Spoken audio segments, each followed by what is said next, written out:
Welcome to this advanced training video on the 7 habits of highly effective police officers. And what this is really about is how to live a successful and sustainable life in the police service. This video is designed with 2 types of people in mind, and if you don't fit into these categories, then it may not be for you. The first is for current police officers, and I include in this category police recruits in training, as well as police officers in the line of duty. The second is future police officers, and this I consider anyone to be anyone considering a career in the police service, whether you're still in high school or at a more mature age. The topics here will hopefully help you decide whether or not a police career is right for you. Now, I should mention that we're only going to be going through a brief preview of these 7 habits and just a few quick tips on what they are and how you might take 1 or 2 simple steps towards them. The full 7-step system for effective policing is all part of a coming ebook, How to Enjoy Life on the Thin Blue Line. So we've got a lot to cover here, so let's get straight into it. The first habit is what I call the pattern of maintaining an empty mind. Now, this doesn't mean you're an airhead though. So what does it mean? Well, I strongly believe your psychological fitness and mental habits will absolutely make or break you in the line of duty. To go to the extreme examples, you don't need to look that far to find thousands of severe cases of mental illness in serving and former police officers. It's almost ingrained in the police culture that mental illness is just another challenge to deal with. At the very worst, it can end in you paying the ultimate sacrifice at your own hand. You will potentially face traumatic stress in the police service equal to that which a soldier experiences in combat. Some would say even worse. It may shock you that thousands of Australian police have been medically discharged suffering mental illness. Perhaps more disturbing is the logic of certain police services avoiding the discussion of extreme mental illness, i.e. suicide, citing that it will only encourage more problems. And those officers that have gone before us and paid this ultimate price are not remembered by name on Police Remembrance Days, nor will you find their names in the National Police Memorial. I don't tell you all this to depress you or scare you away. I'm telling you this to get your attention, that your mental health and psychological resilience is one of your most important skills. This is why we put it up at habit number 1. Far more important than your investigatory skills, and even more important than your skills with a firearm. There is an unfortunate part of Australian culture regarding mental health. It is perhaps the most prominent in male-dominant industries like the police service. And this is that to even consider you are having difficulties coping with an issue is to be seen as weak. This is linked to that eternal fear of what others think of us. It's the voice of the ego, and this is manageable in small matters. However, small matters have a nasty habit of growing up or stacking up. Now, you might have heard me talk about the jug of water analogy. I beat that to death, and it's to do with mental stress. But just quickly, I'm going to go over it again because it is a super useful way to look at it. Imagine, if you will, holding a water jug out beside you with an outstretched arm. The water jug is only a quarter full and made of plastic, so it's very light. You can probably hold it there for a few minutes with no fatigue. But can you imagine how your arm is feeling after 30 minutes? After an hour? 24 hours? I think you see the point. This is just like the build-up of mental stress, and if you do not deal with the matters on your mind, they will eventually overwhelm you. However, there is another part to this analogy that is not often considered, and this is to imagine that same scenario, but now someone is pouring water into the jug. So with the extra weight bearing down on you, now you can only hold it for a minute or 2. And this is a bit like the life of a police officer. You will face a multitude of challenges in a number of different areas, and they can come thick and fast at times. How you cope with matters at work will also affect your personal life. Plus, this works the other way around too. If you're not effectively managing your personal life, you will be degrading your effectiveness as a police officer.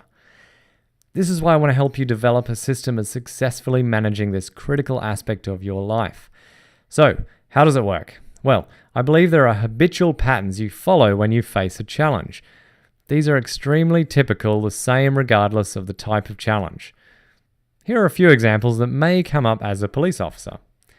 Diffusing a domestic argument whilst on duty or off duty, completing the paperwork required for a complex series of charges, processing the experience of attending a traumatic car crash, possibly with gruesome fatalities, emergency driving in complex traffic, resolving a disagreement with your partner, restraining a non-compliant suspect, a complex traffic stop and vehicle search, searching a suspect, and firearm training.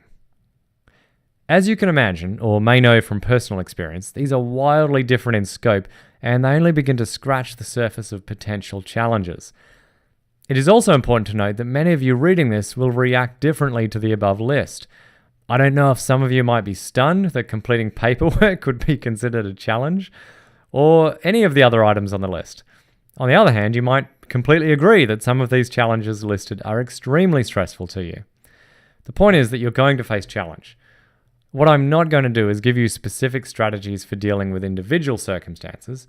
Hopefully, the list above has demonstrated that there are thousands of potential challenges in police duty.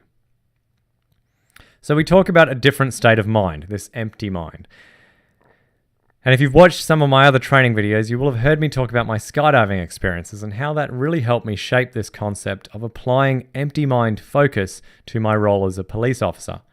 Today, though, we're going to cut straight into a couple of strategies on how this actually works. So in my experience, there are three main types of stuff that occupy a police officer's mind and take away from his or her ability to efficiently deal with the present. The first is task management. In other words, all the things you have to do or you want to get done. The second is money. This is usually about trying to work whether you need overtime this week, how much extra your shift penalties are, more than occasional discussions in the office and on patrol about general pay and conditions. The third primary topic is about relationships. This ranges from discussions on other team members, your intimate relationships, and relations with your wider group of family and friends. Today, though, I'm just going to give you a quick tip on task management. Managing a large number of police case files and charges can be a daunting and complex challenge. When this stacks up next to all the other to-dos you have, it can quickly get out of control. Trust me, you don't want to be that officer who didn't hand in a charge brief on time simply because you lost track of all your paperwork. So we'll discuss overall time management in the coming ebook, but here I'll give you a simple option on how to track your police work. The most basic system that I used is a simple spreadsheet. Please note the spreadsheet here is just an illustration. I'll be giving some more detail on some options in the actual ebook. Now, most Australian police computers will have a spreadsheet software program. It's probably Microsoft. And this has the advantage of maintaining your police tracking system at work. So you're literally leaving it in the office. So not taking it with you on any personal equipment or application. In terms of using the tracking sheet, it's important to understand it's only as useful as it is current. You can see here on this example, we've got red for outstanding tasks, green for things that have been completed, yellow for things that are outstanding but not urgent. I mean, that's just an example of that color coding. So as I say, it's only useful if those are up to date. And the key to keeping it up to date is to make it a habit out of when you use it. So the simplest way to do this is have your spreadsheet and always update it at the end of your shift and always read it at the start of your shift. This single step can take a huge burden from your mind of keeping all this data stored in your head. Your head is not really designed to keep track of all this information anyway. Plus, by going home each night or morning with the spreadsheet up to date, you won't find yourself trying to remember to do something the next day. You really can leave all your work at the office and properly disengage. Okay, so that was quite a bit of an opening on these 7 habits. We are going to speed things up from here. So on to habit number 2, which is all about being practically prepared. Now, whether on foot or in a vehicle, the enjoyment or frustration of each police shift is largely dependent on your level of preparedness. This ranges from the more serious matters of correctly working accoutrements, such as handcuffs and baton, through to the seemingly trivial items, such as your lunch and water bottle. So let's start with the obvious matter of physical equipment here, and this is the one thing I'm going to talk about here, really. And one of the common misconceptions in joining the police service is that all your necessary equipment is provided and is not your responsibility. And there's 2 reasons why this is a dangerous belief. Firstly, the equipment that is provided is not always readily available without some proactive resourcing on your part. And secondly, there are numerous items available in the commercial marketplace that are extremely helpful and within policy to use. So that second point there has an important caveat that you should never use equipment that is unauthorized within your police service. So let's take a look at each of these two reasons in detail. The first issue of equipment availability is well highlighted usually by protective vests or bulletproof vests or whatever you want to call it. Now, depending on where in Australia you are working, it may not be the case that you routinely carry or wear this piece of equipment. More than likely not. And if this is the case, it's well worth asking the question, well, do I know where they're kept in the station and do I know what size I need? So assuming you know where they're kept, it doesn't do much good sitting in the police station whilst you're on patrol. So that's just a point of consideration about what gear you take out in your patrol vehicle. The second point can be demonstrated by a simple concept of handcuff keys. In the police service I was in, I estimate about 95% of the officers I worked with used a privately purchased handcuff key instead of the issued keys, myself included. See, the short length of the issued key caused a significant concern in application, and so most of us sought the easier to use and therefore safer option of a longer key that we ourselves had to pay for. Now, in this case, we were actually encouraged by our police trainers to make this investment, so it certainly fit in with the accepted equipment within the service. In fact, it was really, really odd if you ever saw one of the issued keys. That was basically most people's spare. Other elements of the practically prepared officer include your equipment, other equipment, your meals, and appropriate gear bag. All right, on to habit number 3, which is fanatically fit. So yes, it may seem obvious that your fitness plays an important role as a police officer. However, what is often less understood is how critical this is to your overall picture of the other habits, particularly maintaining your psychological strength required as the months and years go by.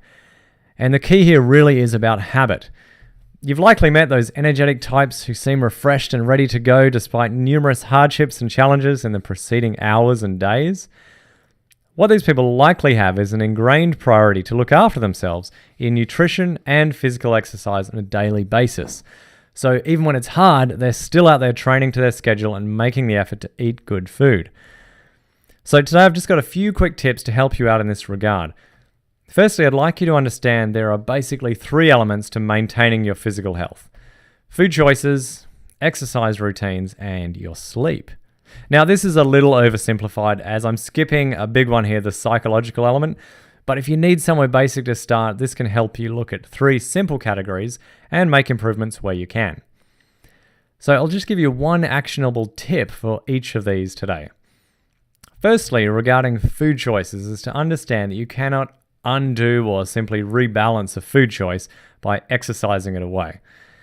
So if you are eating or drinking things that you know aren't good for you, then you must also know now that these things are debilitating your other 2 aspects of health, being exercise and sleep. See, your food choices really are the foundations. So if you consider food as simply another part of the physical health triad here, you're really behind. So treat food with a high degree of importance. As a police officer, the best tip here is to plan your meals.